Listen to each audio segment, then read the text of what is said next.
యువత మత్తు పదార్థాలను వీడి మంచి భవిష్యత్తు దిశగా ముందుకు సాగాలన్నారు కూకట్పల్లి ఏసీపీ శ్రీనివాసరావు. కూకట్పల్లిలో స్వచ్ఛ భారత్ అభియాన్లో భాగంగా చైర్మన్ మాధవరం కాంతారావు ఆధ్వర్యంలో మత్తు పదార్థాల నిర్మూలన కోసం ర్యాలీ నిర్వహించారు. డ్రగ్స్ నిషేధంపై యువతకు అవగాహన కల్పించారు. చెడు వ్యసనాలకు ఎవరైనా బానిసగా మారితే టోల్ ఫ్రీ నంబర్ 1908 కు కాల్ చేసి సమాచారం ఇవ్వాలన్నారు ఏసీపీ. అలాంటి వారికి కౌన్సిలింగ్ ఇచ్చేందుకు తాము సిద్ధంగా ఉన్నామని చెప్పారు పోలీసులు.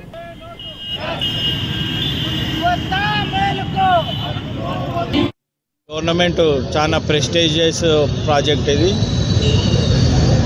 మన హైదరాబాద్లో కానీ ఎక్కడైనా మన స్టేట్లో డ్రగ్స్ రావద్దు అని. ఈ డ్రగ్స్ వలన యువత ఎంతో చెడిపోతుంది. కొన్ని విధాలుగా వాళ్ళని అట్రాక్ట్ చేస్తారు.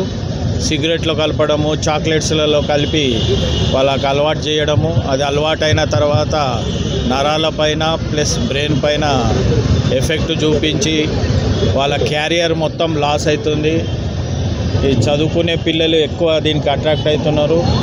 చెడుదారి పట్టకుండా సే నో టు డ్రగ్స్ పాటించి తల్లిదండ్రులకు కానీ మన దేశానికి కానీ గౌరవం తీసుకురావాలి అని ఈ ర్యాలీ ప్రజల్లో అవగాహన పెంచాలని కోరుకుంటున్నాను. అలాగే యువత నిర్వీర్యం చేసి దేశ భవిష్యత్తును విచ్ఛిన్నం చేయడానికి మాదక ద్రవ్యాలు ఎంతగానో దుష్ప్రభావాలను చూపిస్తున్నాయి. వీటి కోసం ఈ ర్యాలీ ద్వారా ప్రతి ఒక్కరు అవగాహన కలిగించుకొని సే నో టు డ్రగ్స్ అనే నినాదాన్ని ప్రతి వ్యక్తికి, ప్రతి చోట, ప్రతి ఇంట్లోనూ నినాదం కొనసాగాలని చెప్పి నేను కోరుకుంటున్నాను. యువత మత్తుకు అలవాటు పడుతున్నారు, గంజాయికి అలవాటు పడుతూ ఉన్నారు. మరి దాని మీద ఒక అవేర్నెస్ ప్రోగ్రామ్ ఈరోజు చేయడం జరిగింది.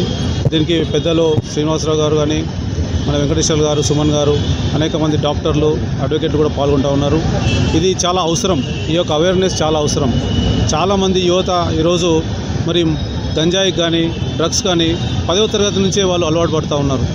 చాలామంది తల్లిదండ్రులు బాధపడుతూ ఉన్నారు. తల్లిదండ్రులను కొడుతూ ఉన్నారు, పోయి కొట్లాడుతూ ఉన్నారు. పొద్దున లేవట్లేరు, స్కూలుకు పోవట్లేదు, కాలేజీకి పోవట్లేదు, రోడ్ల మీద తిరుగుతూ ఉన్నారు. అనేక రకాలుగా మరి వ్యసనాలకు అలవాటు పడి మరి ఈ యొక్క యువత నిర్వీర్యమవుతూ ఉన్నది. దీని నుంచి కాపాడాలంటే ముఖ్యంగా తల్లిదండ్రుల నుంచి మొదలు కావాలి. మన పిల్లలు ఎక్కడ పోతూ ఉన్నారు, స్కూలుకు పోతున్నారా లేదా చూసుకోవాలి. స్కూల్ నుంచి వచ్చిన తర్వాత ఎక్కడ పోతున్నారు, వాళ్ళ ఫ్రెండ్స్ ఎవరు, ఏం చేస్తూ ఉన్నారు, వాళ్ళు ఏ రకంగా ఇంటి నుంచి బయట పోయి వచ్చేటప్పుడు ఏ రకంగా వాళ్ళ ముఖ కవళికలు తెలిసిపోతాయి, వాళ్ళ ప్రవర్తన తెలిసిపోతుంది. ఈ ప్రవర్తన నుంచి కాపాడాల్సిన బాధ్యత మొట్టమొదటిగా తల్లిదండ్రులు. యువతను కాపాడాల్సిన బాధ్యత మనం అయింది. కాబట్టి మీరందరూ ఆ రకంగా మరి ప్రయత్నం చేస్తారని చెప్పి సందర్భం చేస్తూ మరి స్వచ్ఛ భారత్ అభియాన్ నిరంతరం 10 సంవత్సరాల నుంచి చేస్తున్నది, ఇంకా చేస్తాము. స్వచ్ఛ భారత్ ఎప్పుడు కూడా ప్రజల కోసం, యువత కోసం ఉంటుందని చెప్పి